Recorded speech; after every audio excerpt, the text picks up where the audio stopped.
Salam damai sejahtera Bapak Ibu dan Saudara yang dikasihi Tuhan Yesus Kristus. Selamat bertemu kembali di program Saat Teduh GKJW Singosari. Untuk renungan saat ini kita ambil dari Amsal 18 ayat yang ke-6 sampai 12 yang begini bunyi firman Tuhan. Bibir orang bebal menimbulkan perbantahan dan mulutnya berseru meminta pukulan. Orang bebal dibinasakan oleh mulutnya, bibirnya adalah jerat bagi nyawanya. Perkataan pemfitnah seperti sedap-sedapan yang masuk ke lubuk hati.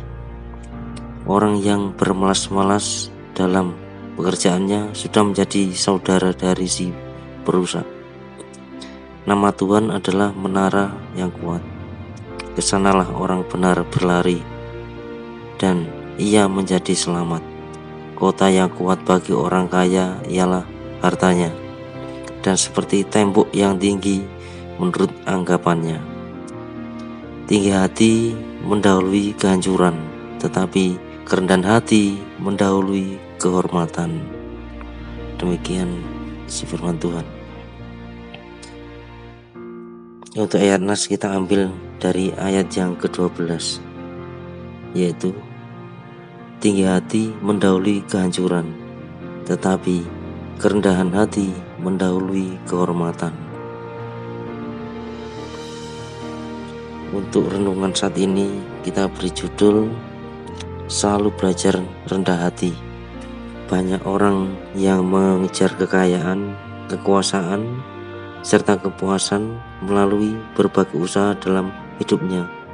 Status sosial yang tinggi, pendidikan yang tinggi merupakan hasil dari mengejar hal-hal tersebut, sehingga banyak orang tanpa sadar menjadi sombong setelah memperoleh kekayaan, kekuasaan, pendidikan yang tinggi, serta status sosial yang tinggi pula. Siapa yang tidak akan bangga jika telah mampu memperoleh semua itu dan berada dalam posisi tersebut? Amsal mengingatkan kita semua bahwa tinggi hati mendahului kehancuran, tetapi kerendahan hati mendahului kehormatan.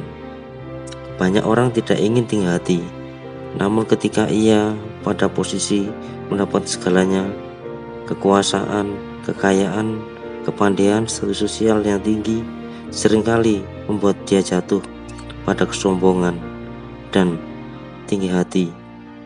Bahkan seringkali tidak sadar jika dia sudah menjadi sombong dan tinggi hati. Akan lebih berbahaya lagi jika sudah dilengkapi dengan sikap bebal. Bibirnya menimbulkan perbantahan, penuh fitnah, dan sebagainya. Kita sebagai orang Kristen juga bisa mengalami tinggi hati dan kesombongan. Kalau tidak saya tolong, dia pasti akan mati. Kalau tidak ada saya, bangunan gereja ini tidak akan bisa berdiri, dan sebagainya. Perbuatan baik yang kita lakukan harusnya menimbulkan kebaikan dalam hidup kita, tetapi yang menjadi kehancuran karena kesombongan dan tinggi hati kita. Maka kita semua harus berhati-hati dalam hidup ini. Mari kita belajar rendah hati agar kita tidak jatuh pada kesombongan. Apalagi kalau tindakan kita itu tanpa sadar menimbulkan kesombongan, kita akan rugi dan hanya akan mendapatkan kehancuran saja. Seperti halnya pada berita-berita saat ini yang sedang viral. Amsal mengajarkan kita bahwa kerendahan hati akan mendahului kehormatan. Meski tidak kita minta dan kita tunjukkan perbuatan-perbuatan baik kita, pasti Tuhan lihat. Dan manusia yang lain pun akan merespon dengan memberi penghormatan.